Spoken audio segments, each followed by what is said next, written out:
A u narednim minutima govorit ćemo o jednom izuzetno popularnom sportu među rekreativcima, a koji postaje sve ozbiljniji u svetskim razmerama. Reč je o mini fudbalu. Više znaju kolega Dražen Knežević i njegov sagovornik koji se nalazi ispred studija M. Dražene, koja je razlika između standardnog fudbala i ove mini verzije tog sporta? Pa na prvi pogled razlikuje se samo u veličini terena. Mini fudbal, kao što samo ime kaže, igra se na manjem terenu. To znači da je dinamičniji, atraktivniji, uzbudljiviji, a za razliku od futsala ne igra se na parketu, već na veštačkoj travi. A više o ovom sportu reći će nam reprezentativac naše zemlje, Siniša Milanov, koji je gost Razglednice. Dobroveče, Siniša, dobrodošao. Dobroveče, hvala na pozivu. Našu reprezentaciju, ono što najbitnije, očekuje evropski šampionat u Kijevu naredne nedelje. Da li smo dovoljno spremni za jedan takav poduhvat i jedno tako veliko takmičenje za našu reprezentaciju?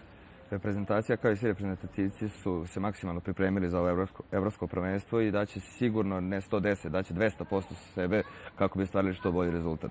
U našoj grupi ima 5 reprezentacija, 4 grupe po 5 reprezentacija, ukupno 20. Kakva je konkurencija? Tu je, ako se ne varam, Turska, ona je i prvi rival. Pa konkurencija, nismo imali puno sreće u žrebu, dobili smo aktualnog svetskog prvaka ekipu reprezentaciju Češke.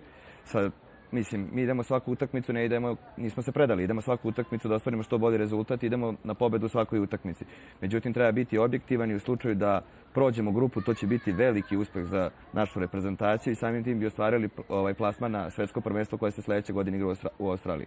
Ovaj sport iz godine u godinu sve je popularniji kod profesionalaca. Kod nas još uvek nema, još uvek se onako igra iz čistog entuzijazma. Ukoliko prođemo na to svetsko prvenstvo, pošto je poznato da mnogi zaista poznati fudbaleri koji su imali velike karijere u velikom fudbalu igraju za svoje reprezentacije, vi biste možda mogli igrati protiv Brazila za koji igra jedan, na primjer, Ronaldinho.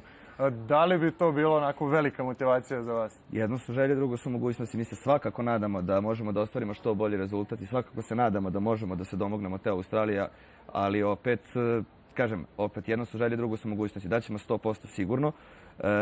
Teo sam da kažem da pripremljeni smo, maksimalno smo pripremljeni, igrači su maksimalno motivisani, ne igraju, ovo je sport koji se ne igra za pare, igra se iz ljubavi, igračima je velika čast i veliko zadovoljstvo što uopšte imaju tu privilegiju da predstavljaju svoju zemlju u ovom sportu, tako da verujte mi da ćemo se mi najviše potruditi da vas obradujemo i da donesemo neku medalju. Vidimo da jedva čekate da odete. Najviše reprezentativaca iz Novog Sada. U čemu je tu tajna igrača iz Novog Sada? U Novom Sadu nalazi se Lav Liga Vojvodine, koja je najorganizovanija, najmasovnija liga mini fudbala na Balkanu, sa preko 2000 članova i preko 5 fudbalskih liga.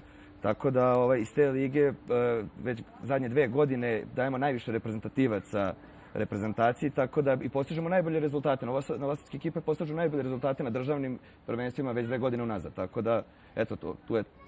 Evo imamo prilike da vidimo kako izgleda taj sport. Kakva je razlika u odnosu na veliki fudbal, u odnosu na futsal. Imali smo sad svetsko prvenstvo i priliku da gledamo neke utakmice koje traju 120 minuta, nema golova, čekamo penale. U vašem sportu, u mini fudbalu, to nije tako. Da, u mini fudbalu utakmica traje 2 puta po 25 minuta, dimenzije terena su duplo manje, goje 4 puta 2 metra, igra se mnogo dinamičnije, pravila su slična kao i u velikom fudbalu, samo je, razlika je u tome što igrači nisu plaćeni, znači amateri su, nisu plaćeni, igraju taj sport iz ljubavi i taj mini fudbal u suštini podsjeća na fudbal polovinom prošlog veka kada se igrao iz ljubavi, kada su fudbal igrali Džajić, Šekularac i kada se fudbal igrao ne zbog novca, nego se igrao zbog slave.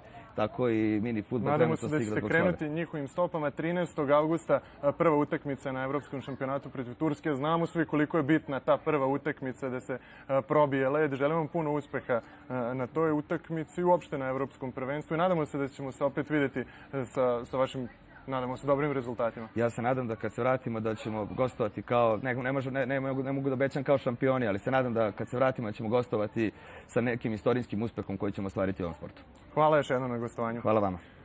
Nado, toliko od nas za danas iz ovog otvorenog studija Razglednica, ovde ispred studija M, sa najnovijim pričama iz Novog Sada i cele pokrajine, ukoliko to vremenski uslovi budu